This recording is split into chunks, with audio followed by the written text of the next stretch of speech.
नमस्कार प्रिय दर्शक बंधुरा जीवन और दर्शन कथा यूट्यूब चैनेले आपनादेर सबाइके आबारो एकबार जानाई सुस्वागतम। ओम नमो भगवते वासुदेवाय। जय श्रीकृष्ण। राधे राधे। बंधुरा आजकेर भिडियोते आमरा भगवान श्रीकृष्णेर अमृत कथा श्रवण करब, जा श्रीमद् भागवतेर चतुर्दश एवं पंचदश अध्याये बर्णित हयेछे। युधिष्ठिरेर श्रीकृष्णेर तिरोधान वाक्य श्रवण अर्जुनेर मुख थेके केमन छिलो भगवान श्रीकृष्णेर तिरोधान, द्वारकाय ठीक कि घटेछिलो जा अर्जुन युधिष्ठिरके एसे बर्णना करलेन। किन्तु एई बर्णनार पूर्वे युधिष्ठिर किछु अमंगल सूचक लक्षणসমূह प्रदर्शन करते लागलेन। बंधुरा आजकेर भिडियो आपनारा अवश्यई शेष पर्यन्त देखते थाकुन, कारण श्रीमद् भागवत महापुराणेर आजकेर जे विषयटी विश्लेषण करते चलेछि ता सत्यि अमृत समान।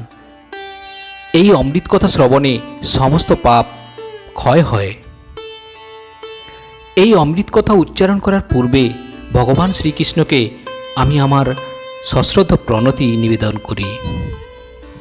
নারায়ণম নমস্কৃত্য নরম চৈব নরোত্তমম দেবীম সরস্বতীম ব্যাসম ততো জয়মুদিরয়েৎ।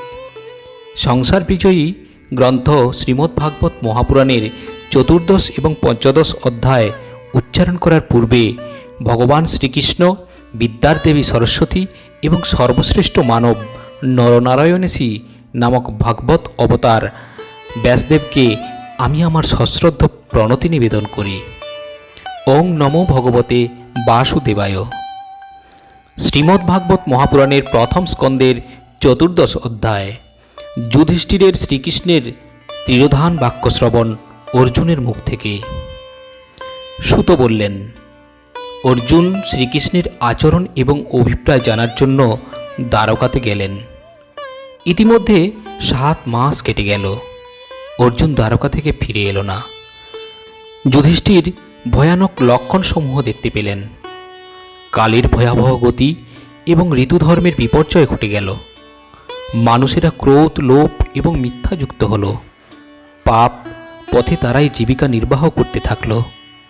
পিতা, মাতা, বন্ধু, ভাই, পতি এবং পত্নীর মধ্যে নিরন্তর কলহ দেখা দিল। রাজা যুধিষ্ঠির ভীমকে বললেন, বন্ধুদের দেখার জন্য এবং পুণ্যশ্লোক শ্রীকৃষ্ণের মনে বাসনা জানার জন্য অর্জুন দ্বারকাতে গিয়েছে। ভীম, 7 মাস কেটে গেল, এখনো পর্যন্ত কেন অর্জুন ফিরে এলো না? আমি তা বুঝতে পারছি না। তবে কি দেবর্ষি নারদ যা বলেছিলেন সেই সময় এখন উপস্থিত হলো? ভগবান তার লীলা সাধন করে দেহ পরিত্যাগ করার ইচ্ছা করবেন? তার অনুকূলে আসমদ আমাদের সম্পদ, রাজ্য, পত্নী এবং প্রাণপজ এবং বংশ রক্ষা সম্ভব হয়েছে। হে ভীম, এই দৈবী এবং পার্থিব বিপর্যয়গুলি দেখো। আমার বাম উরু, চোখ এবং বাহু বারবার স্পন্দিত হচ্ছে, হৃদয় কম্পিত হচ্ছে। শৃগাল অগ্নি উদ্গীরণ করতে করতে সূর্যের দিকে তাকিয়ে চিৎকার করছে। কুকুর আমাকে লক্ষ্য করে নির্ভয়ে উচ্চস্বরে চিৎকার করে যাচ্ছে। শুভ পশু গাভী আমাকে বাম দিকে রেখে চলছে। অশুভ গদর্ভ আমার ডান দিকে প্রদক্ষিণ করছে। অশ্বগুলিকে ক্রন্দন করতে দেখছি। কপট মৃত্যুদূতের মতো আমার মনকে কাঁপিয়ে দিচ্ছে। পেঁচা আর কাকের কুৎসিত শব্দ বিশ্বকে শূন্য করতে চাইছে। হে ভীম, সূর্যের চারিদিকে বেষ্টন ধূম্রবর্ণ হয়েছে। পর্বতের সাথে সাথে পৃথিবীতে কম্পন দেখা দিয়েছে। বিনা মেঘে বজ্রপাতের শব্দ কি তুমি শুনতে পাচ্ছ? সূর্য নিস্তেজ হচ্ছে। গ্রহণের মধ্যে যুদ্ধ বেঁধে গিয়েছে। প্রাণী আর ভূতের দ্বারা আকাশ ও পৃথিবী যেন বলছে, মানুষের মনও আলোড়িত। এগুলি কি মঙ্গল বিধান করবে এটা আমি জানি না। বৎসগণ স্তন পান করছে না, গাভীগণ দুগ্ধ দিচ্ছে না, গোষ্ঠে গাভীগণ অশ্রুমুখে কান্না করছে, বৃষরা আনন্দিত হচ্ছে না, দেব প্রতিমাগুলিও ক্রন্দন করছে, জনপদ, গ্রাম, নগর, উদ্যান, আকর এবং আশ্রমগুলি হতশ্রী হয়ে পড়েছে। তারা কি দুঃখ বহন করছে? আমি জানি না। আমার মনে হচ্ছে শ্রীকৃষ্ণের ধ্বজ, অঙ্কুশ, বজ্রাদি চিহ্ন বিশিষ্ট বর্ণের সম্পর্কহীন হয়ে পড়েছে। পৃথিবী আজ সৌভাগ্যহীনা হয়েছে। অমঙ্গল চিহ্ন দেখে যুধিষ্ঠির অনিষ্ট চিন্তা করছিলেন। এমন সময় দ্বারকা থেকে অর্জুন এসে উপস্থিত হলেন। অর্জুন যুধিষ্ঠিরের চরণে প্রণাম করে মুখ নিচু করে দাঁড়িয়ে থাকলেন। তার দুটি চোখ থেকে অশ্রুধারা গড়িয়ে পড়ল। তাকে মলিন দেখে নারদের কথা মনে করে যুধিষ্ঠির সুহৃদদের মধ্যে বলতে শুরু করলেন। তিনি বললেন, দ্বারকায় আমাদের আত্মীয় স্বজন, বন্ধু বান্ধব সবাই সুখে আছে তো? মাননীয় পিতামহ কুশলে আছেন তো? ভাইয়ের সাথে মাতুল বাসুদেবের খবর কি? পরস্পর ভগিনী এবং আমাদের মাতুলানী দেবকী প্রভৃতি বসুদেবের পত্নীগণ পুত্রবধূদের সাথে সুখে আছেন তো? সুসেন, চারুদেষ্ণ এবং জাম্ববতী, নন্দন, সাম্ব কুশলে আছেন তো? অপর কৃষ্ণপুত্রদের মধ্যে শ্রেষ্ঠ ঋষভ প্রভৃতিদের পুত্রদের সাথে কুশলে আছেন তো? শ্রীকৃষ্ণের অনুচরগণ শ্রুতদেব, উদ্ধব প্রভৃতি অন্যান্য শ্রেষ্ঠ পুরুষগণ সুখে আছেন তো? ব্রাহ্মণদের হিতকারী এবং ভক্তবৎসল গোবিন্দ দ্বারকায় সুধর্ম সভায় সুখে আছেন তো? বলরামের সাথে সনাতন পুরুষ শ্রীকৃষ্ণ জনগণের মঙ্গল রক্ষা এবং সৃষ্টির জন্য বিরাজমান তো? সত্যভামা প্রভৃতি 16,000 মহিষীগণ যার চরণকমল শুশ্রূষায় মোক্ষ ও কর্ম বলে মনে করতেন, তিনি কেমন আছেন? যদুবংশের বীরগণ যার বাহুবলে অকুতভ হয়ে বলপূর্বক স্বর্গ থেকে আনিত দেবতাদের ব্যবহারযোগ্য সুধর্মা সভাতে বারবার পায়ের দ্বারা স্পর্শ করছেন, সেই গোবিন্দ কুশলে আছেন তো? অর্জুন, তোমার কোনো পীড়া হয়নি? তোমার শরীরের সেই তেজ কোথায় গেল? তুমি দীর্ঘকাল সেখানে ছিলে, কোনো কিছু প্রতিশ্রুতি দিয়ে তা কি পূর্ণ করতে পারোনি? অন্তরঙ্গ বন্ধু শ্রীকৃষ্ণের বিরহে নিজেকে শূন্য বলে মনে করছো কি? এছাড়া তোমার এমন অবস্থা হতে পারে না। শ্রীমদ্ভাগবত মহাপুরাণের প্রথম স্কন্দের 14 অধ্যায় এখানেই শেষ হলো। জয় শ্রীকৃষ্ণ, রাধে রাধে। শ্রীমদ্ভাগবত মহাপুরাণের 15 অধ্যায়। অর্জুনের মুখে যদুকুল সংহার শ্রবণ এবং শ্রীকৃষ্ণের অন্তর্ধান বার্তা শুনে পাণ্ডবদের হিমালয়ের দিকে মহাপ্রয়াণ। সুত বললেন, মহারাজ যুধিষ্ঠির নানা আশঙ্কা করে অর্জুনের বিষয়ে কল্পনা করছিলেন। অর্জুন কৃষ্ণ বিরহে তখন কাতর হয়ে ওঠেন। শোক আর বাক রুদ্ধ হয়েছে, কিন্তু তিনি নিষ্প্রভ হয়ে ভগবানের চিন্তা করতে লাগলেন। শেষ পর্যন্ত অনেক কষ্টে শোক সম্বরণ করলেন, চোখের জল মুছে ফেললেন। কৃষ্ণের আদর্শজনিত বিরহে কাতর হয়ে পড়লেন। বারবার কৃষ্ণের কথা অর্জুন বললেন, হে মহারাজ, বন্ধুরূপী হরির সঙ্গ দ্বারা আমি বঞ্চিত হয়েছি। দেবগণেরও আশ্চর্যকর আমার তেজ তিনি অপহরণ করেছেন। দেহ প্রাণহীন হলে তাকে মৃত বলা হয়। যার ক্ষণকাল বিয়োগে এই জগৎ অপ্রিয় দর্শন হয়, অর্থাৎ দেখতে আর ভালো লাগে না। যার সম্মুখ আশ্রয়ে দ্রুপদ গিয়ে স্বয়ম্বর সভায় সমাগত কামোন্মত্ত নৃপতিদের প্রভাব অপহরণ করেছিলাম এবং ধনুর দ্বারা মৎস্যকে নিপাতিত করে দ্রৌপদীকে লাভ করেছিলাম। যার সন্নিধানে দেবগণের সাথে দেবরাজ ইন্দ্রকে জয় করে খাণ্ডব বন অগ্নিকে দিয়েছিলাম, সেই খাণ্ডব দাহে ময়দানবকে রক্ষা করার অদ্ভুত শিল্পকলা মণ্ডিত শোভা লাভ করেছিলাম। যার কৃপায় আমরা পৃথিবীর রাজাদের পরাজিত করেছি, যার তেজে অজাত অস্তিতুল্য বলবীর্য সম্পন্ন তোমার অনুজ ভীমসেন জরাসন্ধকে বধ করেছিলেন। দুঃশাসন প্রভৃতি দুর্বৃত্তগণ রাজসভায় আপনার পত্নীর খোপা খুলে কেশ আকর্ষণ করছিল। সেই খোপা রাজসূয় যজ্ঞে মহাভিষেক করার প্রশংসনীয় ও রম্য ছিল। সেই ঘটনা স্মরণ করে ভগবান শ্রীকৃষ্ণের সভায় এসে উপস্থিত হন। তার চরণে প্রণাম করার সময় দ্রৌপদী নয়না কৃষ্ণের চরণে পড়েছিলেন। ভগবান শ্রীকৃষ্ণ ভীমের দ্বারা দুঃশাসন প্রভৃতি পত্নীদের বৈধব্য ঘটিয়েছিলেন। আমাদের বনবাসের সময় শত্রু দুর্যোধনের কৌশলে 10,000 শিষ্যের সাথে মুনি দুর্বাসা সে উপস্থিত হয়েছিলেন। আমাদের পাক পাত্রে তখন অন্ন ছিল না। অভুক্ত ব্রাহ্মণদের অভিশাপের ভয়ে আমরা বিপন্ন হয়েছিলাম। সেই সময় কৃষ্ণ এসে দ্রৌপদীর পাকপাত্র থেকে শাক অন্ন ভক্ষণ করে আমাদের রক্ষা করেছিলেন। আহারের আগে স্নান করার সময় জলমগ্ন ঋষিরা পরিতৃপ্ত মনে বৃথা আহারের ব্যবস্থা করানো হলো ভেবে ভয়ে পালিয়ে গিয়েছিলেন। যার তেজে দেবীর সাথে সুলোপানে শিব যুদ্ধে বিস্মিত হয়ে আমাকে নিজের পাণ্ডবত অস্ত্র দিয়েছিলেন, সেই দেহেই স্বর্গলোক দেবরাজ ইন্দ্রের সাথে অন্তর্ধান আমি লাভ করেছিলাম। সে স্বর্গে আমি যখন ক্রীড়া করছিলাম, ইন্দ্রের সাথে দেবগণ নিবাক কবচ নামক অসুরদের বধের জন্য আমার গাণ্ডীবী চিহ্ন বাহু দণ্ড আশ্রয় করেছিলেন। কৃষ্ণের প্রভাবে তা অত্যন্ত শক্তিশালী হয়ে উঠেছিল। শ্রেষ্ঠ ভক্তগণ মোক্ষের নিমিত্ত যার চরণকমল ভজন করেন, মন্দমতি সেই ঈশ্বরকে আমি আমার সারথী হিসাবে লাভ করেছিলাম। হে নরদেব, কৃষ্ণের গম্ভীর মৃদু মন্দ হাসির সাথে মনজ্ঞ পরিহাস বাক্যগুলি এখনও আমার মনে পড়ছে।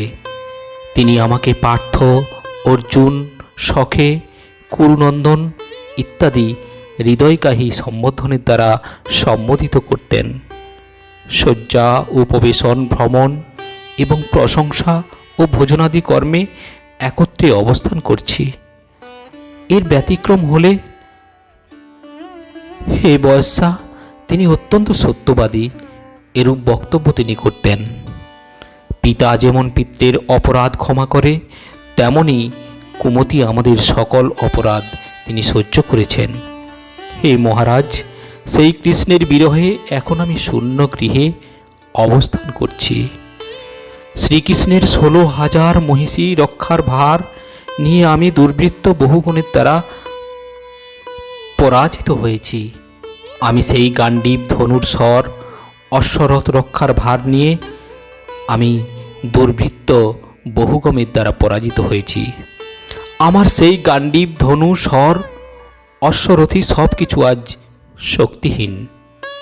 মহারাজ, যাদের মঙ্গল চিন্তা করেছেন তারা বিপ্র সাথে বিমূঢ় হয়ে অন্নময়ী মদিরা পান করে উন্মত্ত চিত্তে একে অন্যের বিরুদ্ধে অস্ত্র ধারণ করেছে। আমাদের বন্ধুদের মধ্যে 4-5 জন মাত্র অবশিষ্ট রয়েছে। প্রাণীগঞ্জে পরস্পর পরস্পরকে হত্যা করে বা পালন করে এটি ভগবান পরমেশ্বরের কাজ। জলচর মৎস্যাদির মধ্যে যারা বড় মাছ তারা ছোট মাছের খেয়ে ফেলে। বলবান দুর্বলদের এবং বলশালী ব্যক্তি পরস্পর বলশালীদের বিনাশ করে থাকে।